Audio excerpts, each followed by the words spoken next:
Sometimes it takes a few hours.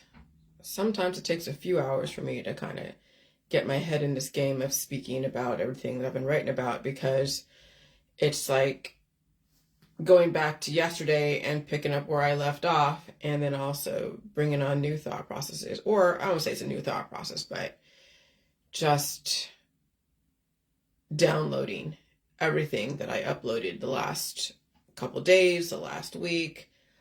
I mean, right now we're in this type of data dump called the Great Reset, and people are data dumping all over the place.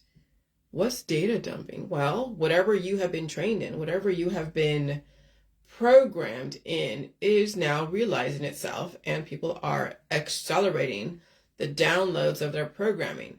And they're trying to upload information as well, but if you don't have enough room to keep new information in, all those uploads will get converted into whatever you're downloading that's already been programmed in your body, in your mind, in your spirit. And so I remember watching this movie or this show called Riverdale on Netflix, and there was one scene in there that the young people were all dancing like in a type of marathon, and they were inferencing that there was a high energy frequency that's causing people to just dance and keep dancing, and they're so exhausted, but they keep dancing and they can't stop dancing. That's what it's like right now in this environment, is that whatever you're trained to dance in, you just keep dancing and dancing and dancing until you're freaking keel over dead. That's what's going on, and that's what's crazy.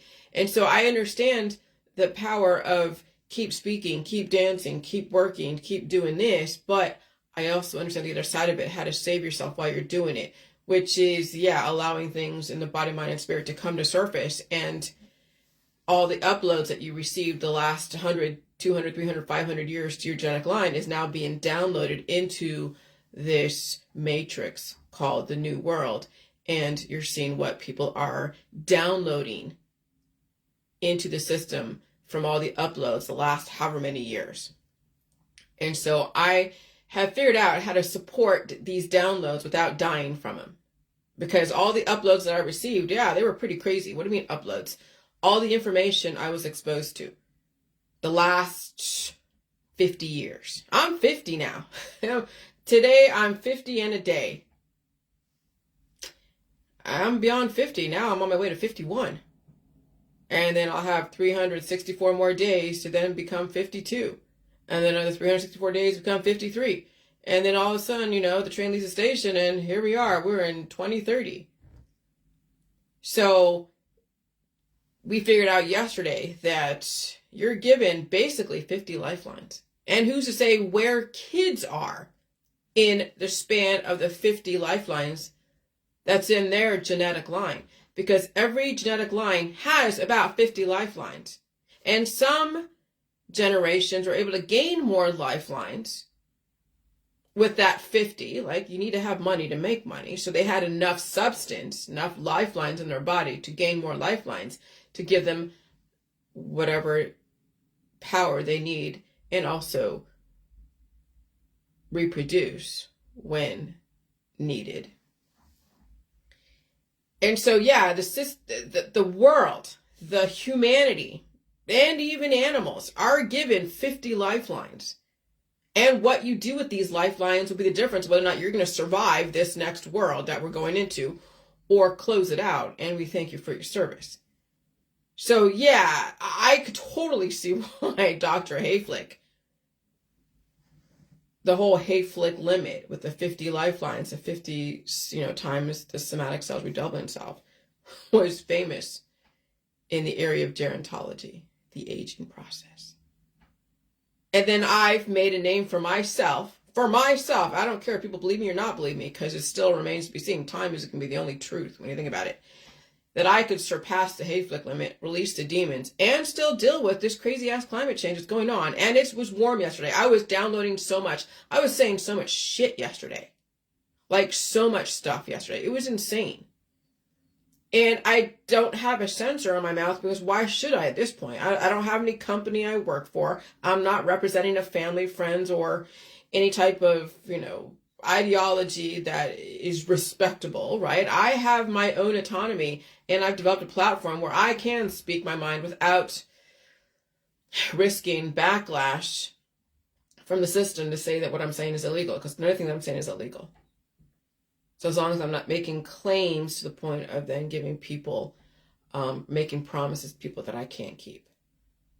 And that's how you're able to have the freedom, is to figure out what society you live in, what they intended in the old world. And then figure out that what they intended in the old world, even though you know in yourself that you probably could save yourself, not everybody can. So that's why there's a medical system. That's why there's a holistic system.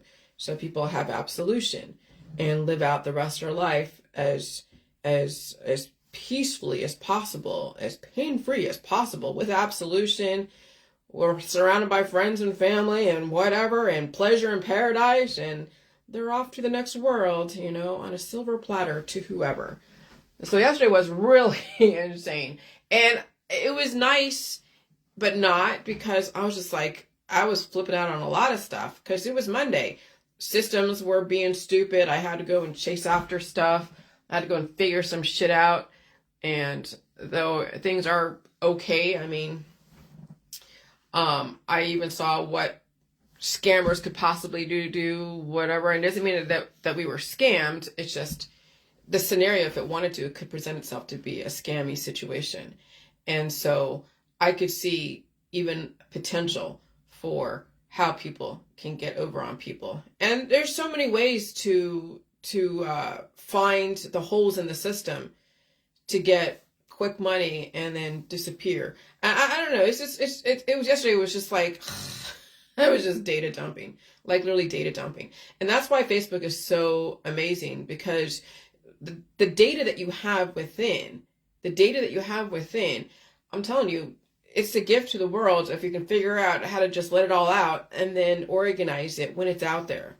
See, when it's inside, it's hard to organize it because you have so much diversity inside. So when you put it out there and you hear it and you see it and you feel it and people respond to it, then you can be like, hey, I'm going to put this thing together and this thing together and make these connections. And so that's why it's so important to hear yourself if you can, and read what you've written and even look within and all that. And that sounds very spiritual, so I'm not trying to go there. But so anyways, yeah. So yesterday I was definitely, it was my birthday and the frequencies were insane. I felt the energy, the heart palpitations. I was just going on and on and on about stuff. I was just like, I was yelling. I won't say screaming, but I was running around my house going like, oh my God, this sucks. And then my husband and I were talking, and I'm just, saying whatever I say. Like, I don't like how people do stuff, and it sucks that they don't follow up, and because he said that he doesn't want to be a cop because there's so many people that are always getting over on the system that he would just be so angry all the time being a cop, because you deal with people that are doing stupid shit.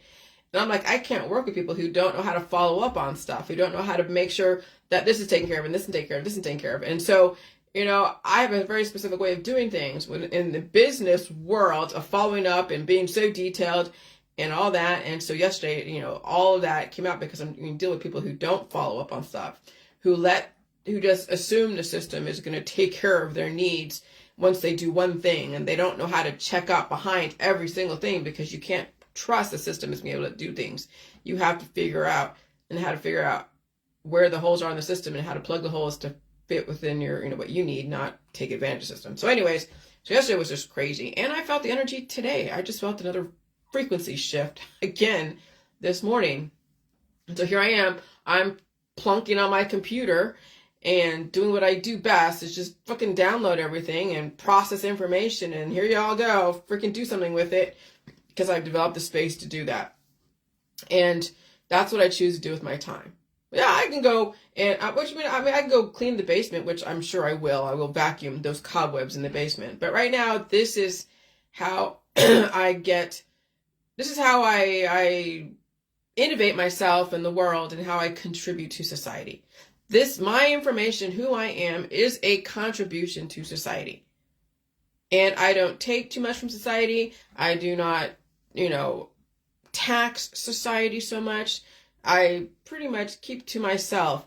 And so then this venue of downloading as well as uploading is like my treat to myself, my gift to myself. It's a privilege to be able to speak out in the right way. What do you mean the right way? Well, when you understand the laws and the standards of our society and work within them and still make points and observations and give people the option to hate you or love you.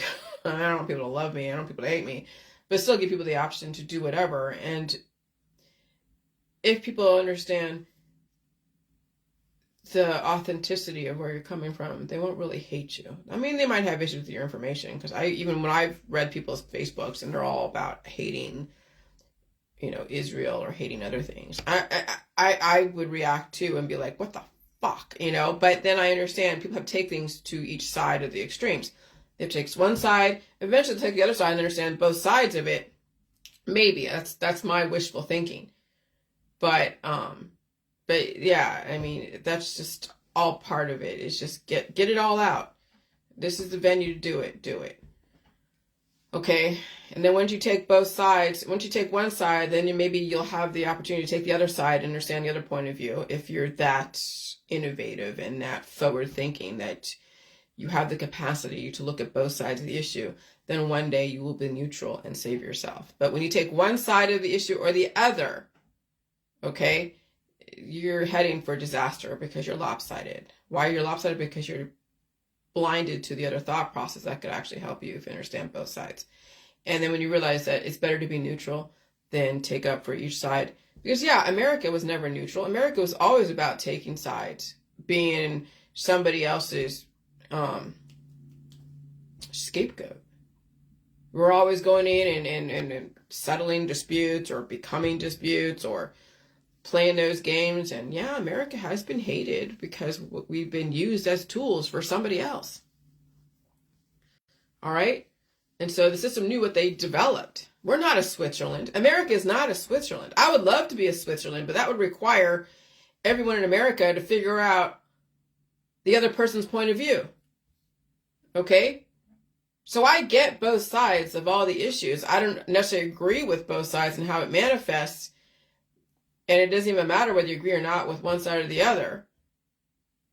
What matters is how is it going to affect you is what happens over there, 6,000 miles away really have that kind of influence over you and your house when you have to take care of yourself and save yourself.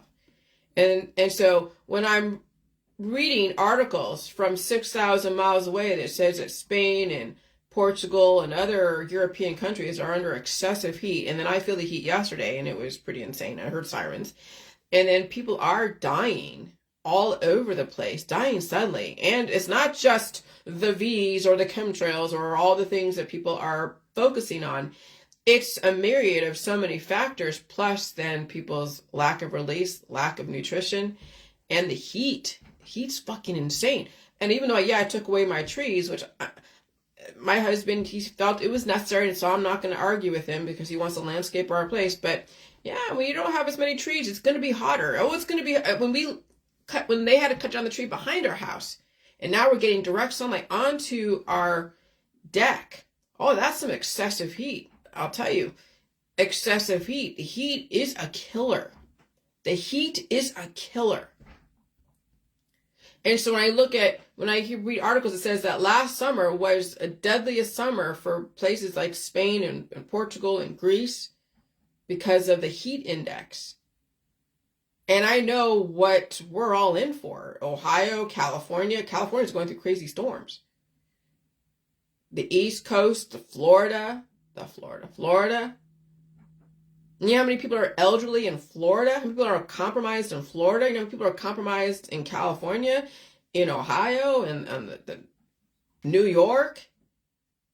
Women and girls, you better take notice. Heart attacks and strokes are prolific in women because they're saying the sun, record-breaking heat in the summer of 2022 caused more than 61,000 deaths in Europe. An epidemiological analysis published in Nature Medicine estimates that 63% more women than men died due to heat, with the highest incidence in the Mediterranean region. Okay?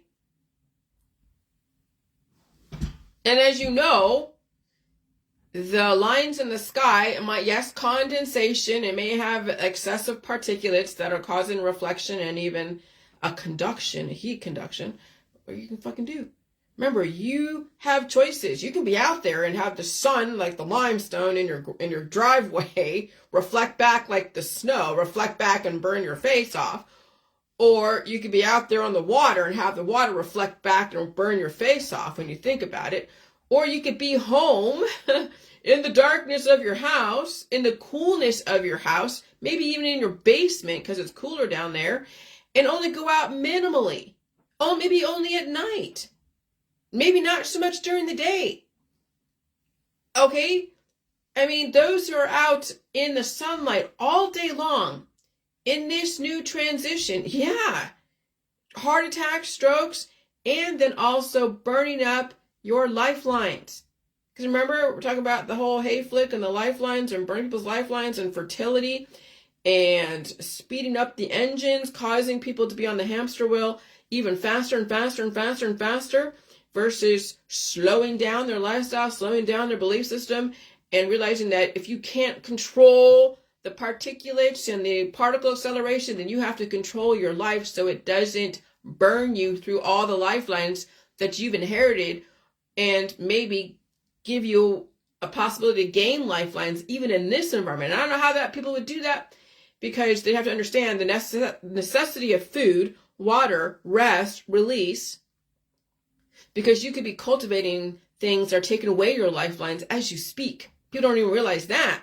That's what cancer is. They're taking away your lifelines. That's what disease is. Take away your lifelines. You have to support those lifelines and pull out some of those things that are taking away your lifelines. So yeah, this heat is burning through people's lifelines right now. Burning through them. And they're like, oh yeah, my kids can go play football and soccer and swimming and baseball and hiking and doing all these things and go play with the animals and chasing all the cows all over the place and chasing the horses here and chasing animals over here and out in the sun so excessively. That's the sun right now does not burn the same. The sun is burning differently in this environment, in this new world, because of the excessive particulates in the atmosphere that are all FDA approved or EPA approved. Because you've seen the chemtrails activists go against the EPA a couple years ago. They went and tried to speak their piece about what's going on. But everything that the system is doing is EPA approved. It is relatively safe for the general population. The particulates in the atmosphere, in the water, the air, and the food. And so if you have an issue with the air, food, and water, then maybe there's something within you that you have to figure out how to release or gain. Because the world is changing. And if they're saying it's really hot outside, last summer people were dying from aggressive heat, we're in climate change. They've been telling us this since, 2012? We're going into climate change, climate change, climate change. The glaciers are going to be melting. Seas are going to be rising. Coastal lands are going to be flooding. Some places will be covered in water. And they've been trying to tell you this for the last more than 20 years. They've been trying to tell you that girls getting pregnant all the time and having big families is taking away lifelines. I mean, they didn't say it in so many words. But they're trying to protect the girl from being compromised and weakened through fertility. But again, having children, yes, does take away lifelines, massive amounts of lifelines from the parents. But then also the holistic market, the allopathic market, the surgical market, all the remedies market, okay? They're now in this environment hanging out with diverse companies, taking away lifelines because causing fertility, aggressive fertility. That then I have to go and cough and sneeze and blow my nose and pull out the crap when necessary to make sure that the fertility that I develop just from the microbes developing offspring don't turn into a fast-moving cancer, metastasizing into crazy growths that I can't get ahead of. That's why it's so necessary to understand my information on a daily basis. Because what I'm doing, what I did the last 7 years, in my book, okay, what saved my life that one time in July 2022 is what I'm doing every single day now. Every single day. What the hell, Jillian? I thought you're supposed to just be doing everything organically. Yeah, well, okay. So when you POOP, right? And you realize that even though you might squeeze out a loaf, okay, this is getting really graphic. Squeeze out a loaf, there's always a little bit of a loaf left inside the body. When you don't have a bidet,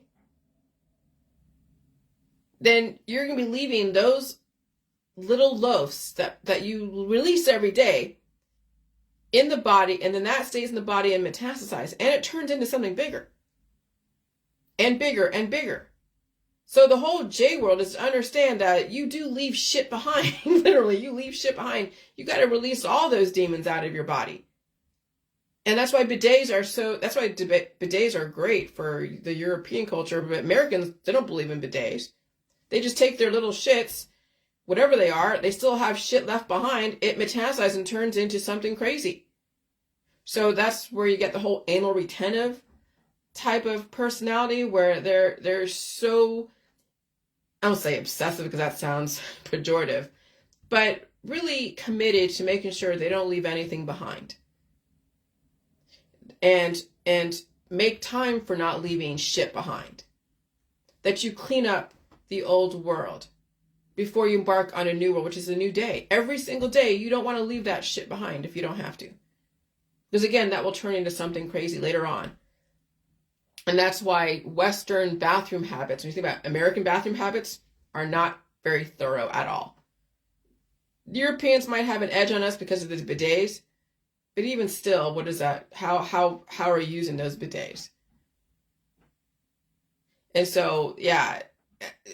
And so, yeah, I definitely, that's where all of my innovation, evolution, and awareness has come from, is the fact that I'm able to release the demons from the day before, because they could have been really aggressive due to the particulates in the atmosphere and the diverse company that I'm around, who are releasing whatever demons they hold inside. Because in this environment, people are releasing some really aggressive demons that will try to take up residence and take over you if given the opportunity. And you can't let that happen. Okay? And that's why the conditioning process of blowing your nose and coughing and sneezing and releasing demons, and yeah, your armpits are going to smell, all the different places where your lymph nodes reside, they're going to smell or have things come through them. And sometimes you might be angry and you might need to say what you got to say. And don't let anyone tell you shouldn't be angry, because we have this whole new age bullshit of staying drugged and keeping everything inside. And when you keep all these angst and angers and issues inside, okay, it turns into cancer, turns into rashes, turns into cancer, disease, chronic illness. That's why if you're angry, be fucking angry. Try to channel it through something that's productive. It doesn't always happen. But I'll say some crazy fucking shit on Facebook, and I have. But I've developed my world to be able to do that without being destroyed from it, okay? Because when you're saying some crazy shit on Facebook, and there are people like your employers and co-workers and friends and family who are like, what the hell? And then your boss calls you and says, I read on your Facebook, you said this, this, and this. Really? It may not be considered for promotion. It may not be. So that's the thing, is I don't paint myself in a corner where I have to be very careful what I say because of an employer or friends and family. At this point, everything about Jillian is all over the internet. Every employer that if I ever do go and try to look for a job, I would look for a job that would only pay me like $30,000 or $40,000 a year. So that's all I would need really to live. But I wouldn't look for anything highfalutin unless I was discussing the J world in a different venue. So yeah, they would see everything. And so at this point, I'm going into the new world with this information of saving myself. I am the prototype. I am the example. I am the experiment that I'm willing to represent.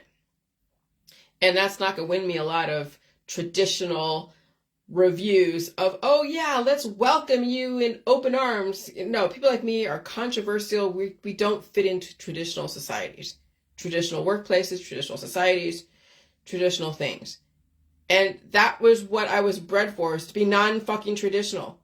And trying to be traditional in a society that's like, you were not bred to be part of us. And I get that. And that was some of the things I had to fight against and deal with. But that's fine. I will channel my upbringing in a different way. So anyways, yeah, that was a tangent I went on. But yeah, say what you got to say. Okay? Say what you got to say if you can. If you have not built the freedom in your world to say what you got to say, you will play the party line. And hopefully you can balance both worlds and all that. But you know how that goes. I'll tell you, the freedom to say what you have to say without painting it over with positivity and love, love, love. It's so amazing. So what did I say? Oh boy, another frequency right here. This time it sounds like I'm in a soundproof room. Yeah, that's what's going on. And so, yeah, sometimes I get these thought processes because people are jogging my mind because of their comments. And that's great, because that's what we are there for each other, is to comment and to bring up new ways of saying things, different ways of saying things, to reach not only ourselves, but also better explain where we come from, where I come from. Because why would I be so against crazy sexuality and girls and boys having so many children, and the sports industry and all of that competition of dog eat dog, destroy someone else in order to get ahead? Well, in my opinion, I don't want to grow up being somebody else's punching bag. Spiritual punching bag, physical punching bag, or even political punching bag, or sexual punching bag. Oh God, that sounds so extreme. No, it's not. When you see these guys are making millions and millions of dollars because someone's beating them up, like in the boxing industry, when you're getting paid millions of dollars to hurt yourself, to have someone hurt you through fighting, through MMA, boxing, football, even basketball, soccer. Oh yeah. I played soccer in my adulthood against these big girls in San Francisco that were kicking penalty shots right at my face. Penalty shots. When I hyperextended my wrist because of a penalty shot right at me, and I wanted to block it, and I did, but at the expense of my wrist. And I'm like an admin, and I do typing for a freaking living.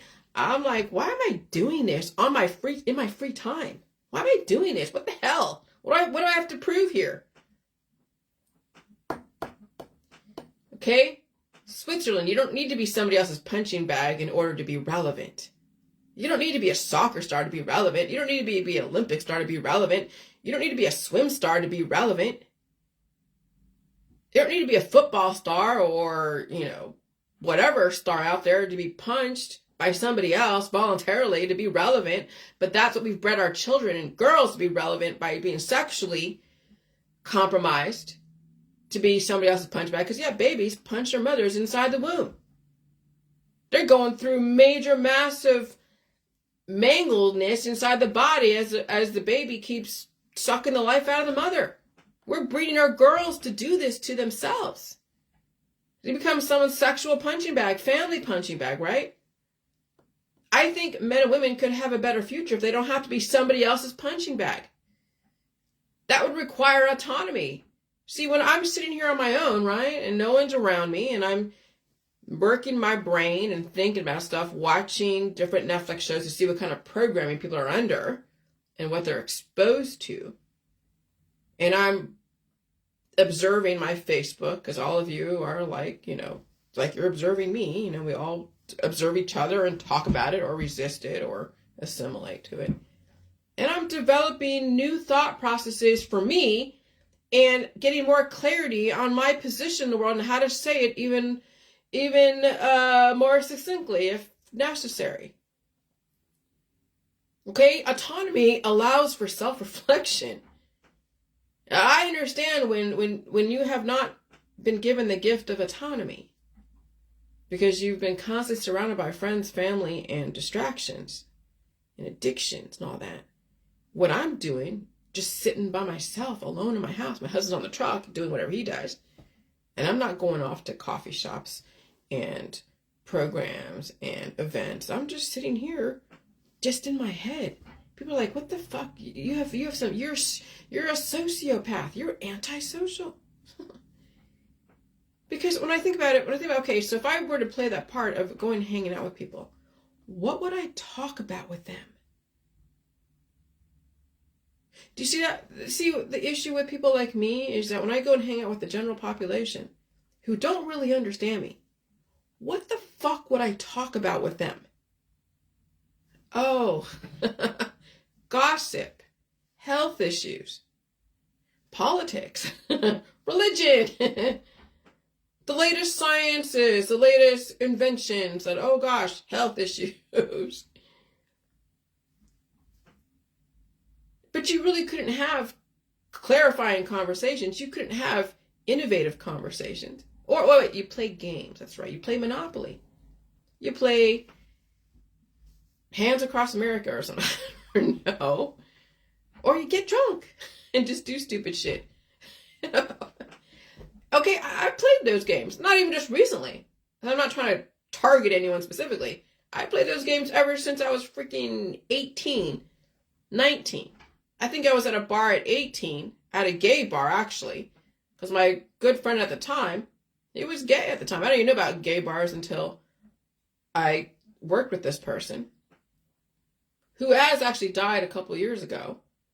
But he was my first gay friend in San Jose, and we went to Mac's bar over there in San Jose. He's like, you know, you're in a gay bar, right? I'm like, I'm in a gay bar? Wow.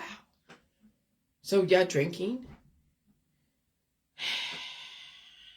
And, you know, I was working with him, but he was a bookkeeper at that grocery store that I was at. And I was a bagger, working 3 to midnights. And that was my life. I was working 3 to midnights. And then after work, go and party till about 8 in the morning, go to sleep until about 2:30, almost 3, and go to work again, do another 3 to midnight. Okay? So then that was the extent of my life, right? But but then he turned into a PhD dude. But he died recently. He became a PhD and I did my thing and stuff. So I don't know where I was going with that. But yeah. What would I talk about with people? What do you talk about with people? I don't have anything in common with hardly anyone. How do you fake it? I purposely, actually, when I do hang out with people, when I did, I don't even bring up my stuff anymore. Because how do you say, when you know what I say on Facebook? So then I just talk, and then I ask them, it's not authentic. People don't even know how to ask questions about my world. Because I say everything on Facebook. So what do I talk about? There's nothing to talk about. Talk about people. That's pretty much it. Because even though you talk about world politics and all that, then it brings back to whatever it is that people do, you know. So that's why, yeah, I'm autonomous, because I don't know how to interact with people nowadays. I really don't. It's either you go to a museum, okay, well, you can do that on Facebook. You go to a coffee shop, okay, what do you talk about? You go on a trip, okay, you see stuff. I've been on so many trips. I've flown to places, I've seen stuff. When I went to China, I really didn't want to see any more of the touristy crap, because it was really just seeing how people lived, how the other half lived that wasn't in the tourist traps. And it's pretty depressing to see how the other half lives. It's like, Jesus Christ. I know how the first world lives, because you just go into a richer part of society and you look at all the cleaned, well-lit areas and it's nice cars and nice houses and all that. And that's good. But to be well-rounded, you want to see even the seedier parts. You want to see the negative stuff. Not everything is pleasure and paradise and beautiful.